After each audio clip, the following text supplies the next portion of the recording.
परिचय। अंकिता, हम सब जानते हैं कि कोशिका जीवन की संरचनात्मक तथा क्रियात्मक इकाई है। क्या तुम जानती हो कि इसका वास्तविक मतलब क्या है? इसका मतलब एक अकेली कोशिका जीवन के सभी मूलभूत कार्यों जैसे भोजन तथा श्वसन वाली गैसों का ग्रहण करना, श्वसन, उत्सर्जन आदि को संपन्न कर सकती है। ओके, यह एक कोशिक जीवों के लिए सही है। लेकिन तब क्या होता है जब एक जैसी अनेकों कोशिकाएं होती हैं, जैसा कि बहुकोशिक जीवों में होता है? बहुकोशिक जीवों में ये कोशिकाएं कुछ विशेष कार्य करने के लिए जिम्मेदार होती हैं। प्रत्येक विशेष कार्य कोशिकाओं के एक विशेष समूह द्वारा किया जाता है।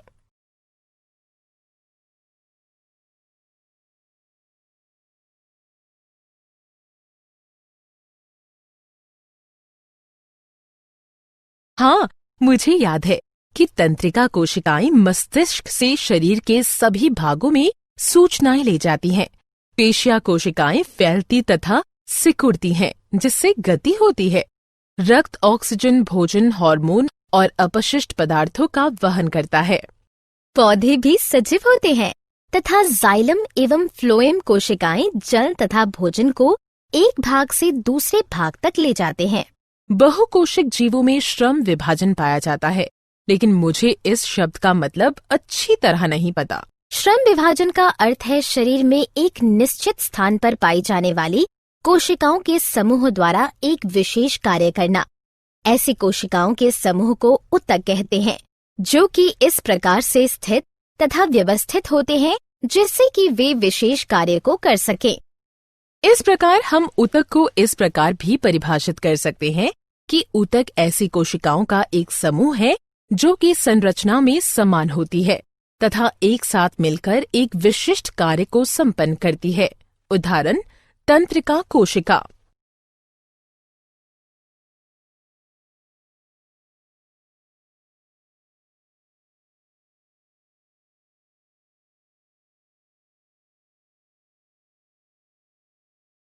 उद्देश्य।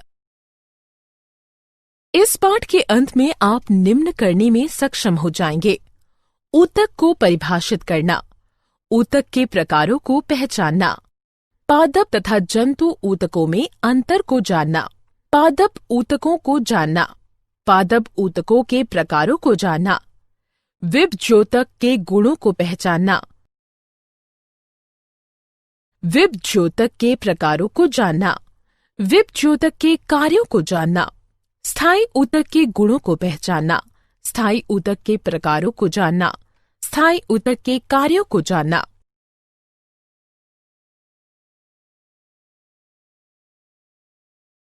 पादप तथा जंतु कोशिका।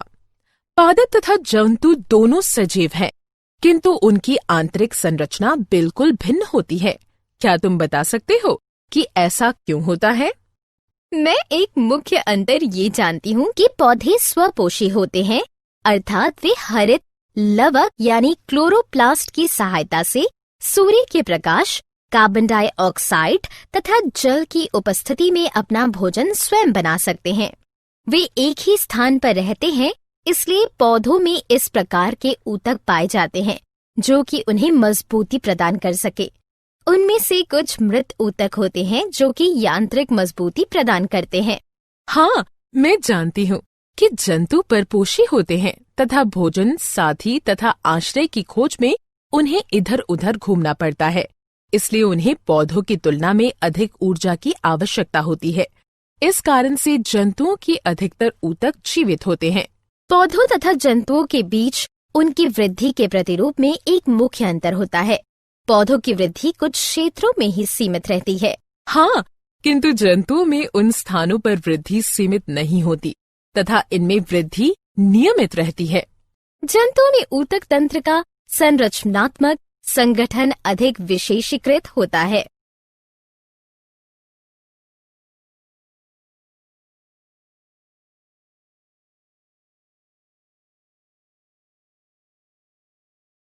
पादप ऊतकों के प्रकार। अंकिता, क्या तुम जानती हो कि ऊतकों की विभाजन क्षमता के आधार पर पादप ऊतक दो प्रकार के होते हैं? विभज्योतक तथा स्थायी ऊतक। ऐसे ऊतक जो कि लगातार विभाजित होते हैं तथा पौधों की लंबाई तथा परिधि में वृद्धि में सहायक होते हैं, उन्हें विभज्योतक कहते हैं।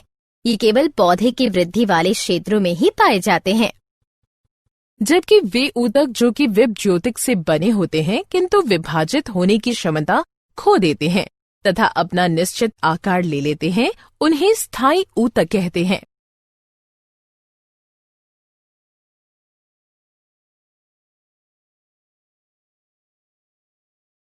क्रियाकलाप। हमें क्रियाकलाप द्वारा ये सिद्ध कर सकते हैं कि पौधों में विभज्योतक पाए जाते हैं। मैं एक शीशे की नली लूंगी तथा अंकिता तुम पानी से भरी बिल्कुल ऐसा ही एक शीशे की नली लो। उसके बाद प्रत्येक नली में हम समान आकार की प्याज की मूल को 3 दिन तक रख देंगे तथा उसकी मूलों की वृद्धि का परीक्षण करेंगे। हाँ, हम पहले, दूसरे और तीसरे दिन मूलों की लंबाई को मापेंगे। फिर चौथे दिन तुम्हें प्याज की मूलों को काटना होगा और फिर उसे नली में रखना होगा। 5वें दिन फिर हम मूल की लंबाई मापेंगे। 5वें दिन हम मापेंगे मेरे वाले नली की मूलों की वृद्धि रुक गई है। हाँ, ये क्रियाकलाप सिद्ध करता है कि पौधों में वृद्धि कुछ निश्चित क्षेत्रों में ही पाई जाती है, क्योंकि इन क्षेत्रों में विभाजित होने वाले ऊतक अर्थात विभज्योतक पाए जाते हैं। विभज्योतकों के गुण। विभज्योतक पतली भित्ति जीवित कोशिकाओं वाले अति सक्रिय ऊतक होते हैं।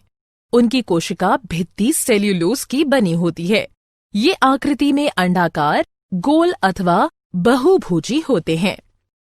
इनका कोशिका द्रव्य सघन होता है। रसधानी छोटी होती है, केंद्रक प्रधान होता है। ये जीवन पर्यंत विभाजित होते हैं, इसलिए वृद्धि में सहायक होते हैं।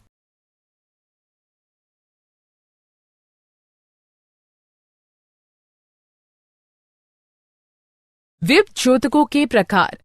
विभज्योतक की उपस्थिति वाले क्षेत्रों के आधार पर इन्हें शीर्षस्थ, पार्श्वीय तथा अंतर्विष्ट भागों से वर्गीकृत किया गया है। जड़ों तथा तनों की वृद्धि वाले भाग में पाए जाने वाले ऊतक शीर्षस्थ विभज्योतक कहलाते हैं।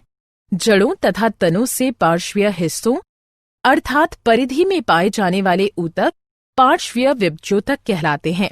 तनों के पर्वों के निचले भाग में पाए जाने वाले ऊतक अंतर्विष्ट विभज्योतक कहलाते हैं।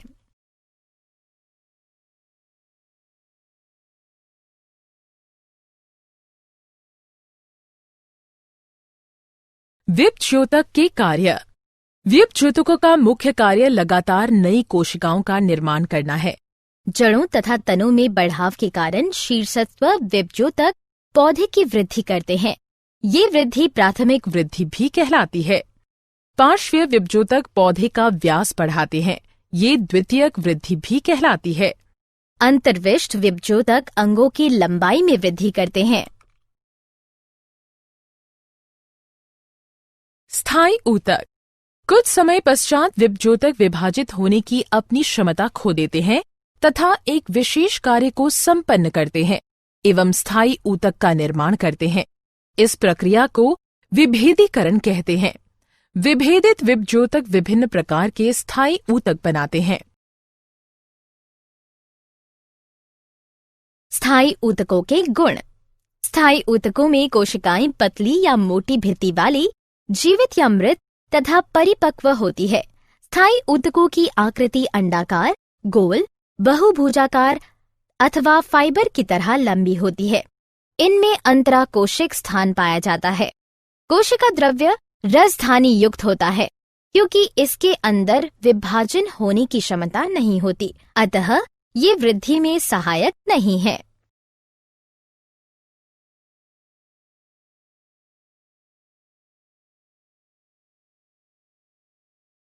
क्रियाकलाप।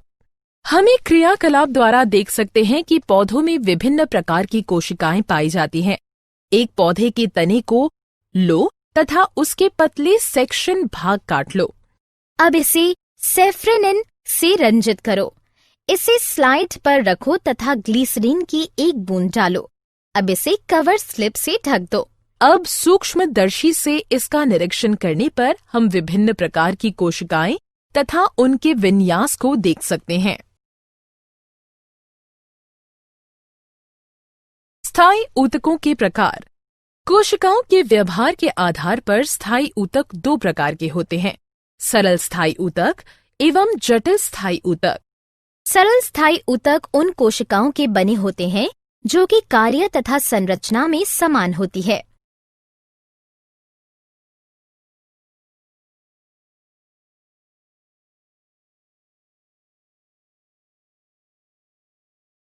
सरल स्थायी ऊतकों के प्रकार।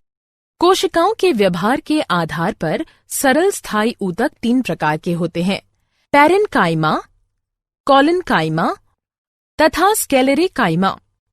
पैरेन्काइमा पतली प्राथमिक भित्तियां वाली कोशिकाओं से मिलकर बने होते हैं जो कि उनके प्रोटोप्लाज्म को बनाए रखती है। कॉलेन्काइमा मोटी प्राथमिक भित्तियों वाली कोशिकाओं से मिलकर बने होते हैं जो कि उनके प्रोटोप्लाज्म को बनाए रखती है।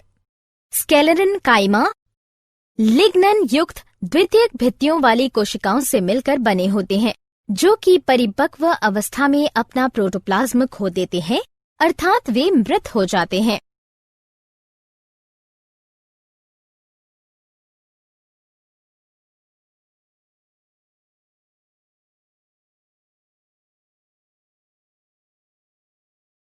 क्रियाकलाप। एक अन्य क्रियाकलाप द्वारा पत्ती की कोशिकाओं की विभिन्न परतों को हम देख सकते हैं। अंकिता, रियो की एक पत्ती लो। हाँ, मैंने रियो की एक पत्ती ले ली है। अब मुझे क्या करना चाहिए? अब इसे थोड़ा सा दबाव लगाकर तोड़ो। जब तुम इसको खींचते हो तो कटे हुए भाग से थोड़ा इसका गूदा या छिलका बाहर निकल आता है। मैंने इसका छिलका निकाल दिया है तथा इसे जल से भरी हुई पेट्री डिश में रख दिया है। हाँ, अब सैफरन इनकी कुछ बूंदें मिलाओ तथा 2 से 3 मिनट इंतजार करो। अब मैंने एक बूंद ग्लिसरीन की सहायता से इसे एक स्लाइड पर रख दिया है तथा इसे कवर स्लिप से ढक दिया है। जब तुम सूक्ष्मदर्शी की सहायता से इसका परीक्षण करोगे तो तुम्हें कोशिका की अनेक परतें दिखाई देंगी। कोशिका की सबसे बाह्य परत को एपिडर्मिस कहते हैं। ये साधारणतः कोशिकाओं की एकल परत से बनी होती है। एपिडर्मिस की बाह्य तथा बराबर वाली भित्तियां आंतरिक भित्तियों के मुकाबले अधिक मोटी होती है।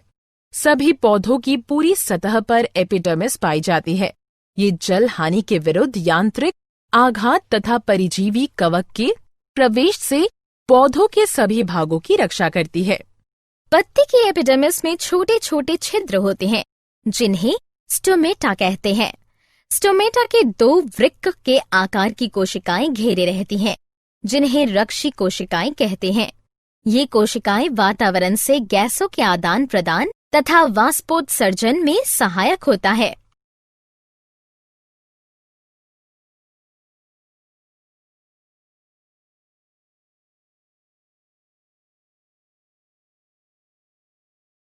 सरल स्थायी ऊतकों के कार्य। पैरेन्काइमा एक संचयी ऊतक की भांति व्यवहार करता है। यह अपनी फूली हुई कोशिकाओं के कारण अन्य ऊतकों के मध्य स्थानों को भरता है तथा पौधे की आकृति को बनाए रखता है। ये भोजन को संचित करता है तथा उनका स्वांगीकरण भी करता है। पैरेन्काइमा तथा कोशिका भित्तियों द्वारा पदार्थों का संवहन होता है। उनके अंतराकोशिक स्थानों द्वारा गैसों को विनिमय भी होता है। वे पौधों के व्यर्थ पदार्थों जैसे टेनिन, गोंद, रेजिन आदि का संग्रह भी करते हैं। कॉलेन्काइमा एक यांत्रिक ऊतक है, इसलिए ये यांत्रिक सहायता तथा लचीलापन प्रदान करता है। स्क्लेरेन्काइमा मुख्यतः यांत्रिक होता है तथा सुरक्षा प्रदान करता है। ये पौधों को मजबूती, उभार तथा लचीलापन देता है। जटिल स्थायी ऊतकों के प्रकार। जटिल स्थायी ऊतक एक से अधिक प्रकार की कोशिकाओं से बने होते हैं। ये सभी कोशिकाएं परस्पर मिलकर एक इकाई के समान कार्य करती हैं। कोशिकाओं के व्यवहार के आधार पर जटिल स्थायी ऊतक 2 प्रकार के होते हैं, जाइलम तथा फ्लोएम। पौधों के सहायक तथा जल संवहन ऊतक मुख्यतः वाहिनिका ट्रेकिड वाहिका तथा काष्ठिया ऊतक से मिलकर बने होते हैं। पौधों के भोजन संवहन ऊतक चालनी नलिकाओं, रेशों, पैराक्राइमा तथा स्किलेरेट से मिलकर बने होते हैं।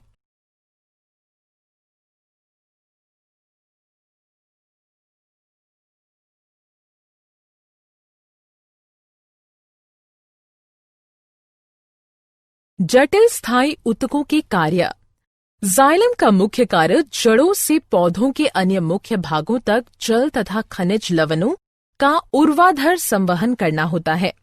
फ्लोएम पत्तियों द्वारा प्रकाश संश्लेषण द्वारा निर्मित भोज्य पदार्थों को संचित अंगों तथा बाद में पौधों के वृद्धि वाले क्षेत्रों तक पहुंचाता है।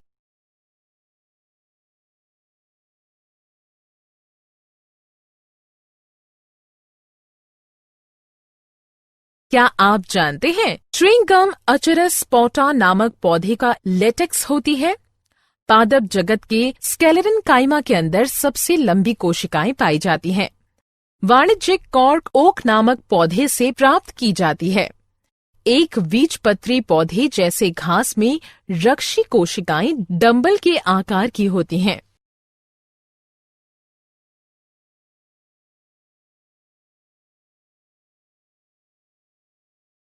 सारांश। आइए हमने जो कुछ सीखा है उसे संक्षेप में दोहराएं। ऊतक ऐसी कोशिकाओं का एक समूह है जो कि रचना तथा कार्य में समान होती है। पादप ऊतक मुख्यतः दो प्रकार के होते हैं, विभज्योतक तथा स्थायी ऊतक। विभज्योतक विभाजित होने वाले ऊतक होते हैं तथा पौधे की वृद्धि वाले भागों में पाए जाते हैं।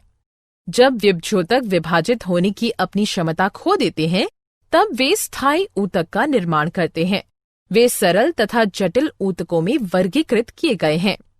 सरल स्थायी ऊतक 3 प्रकार के होते हैं, पैरेन्काइमा, कॉलिनकाइमा तथा स्क्लेरेनकाइमा। जाइलम तथा फ्लोएम जटिल ऊतकों के प्रकार होते हैं।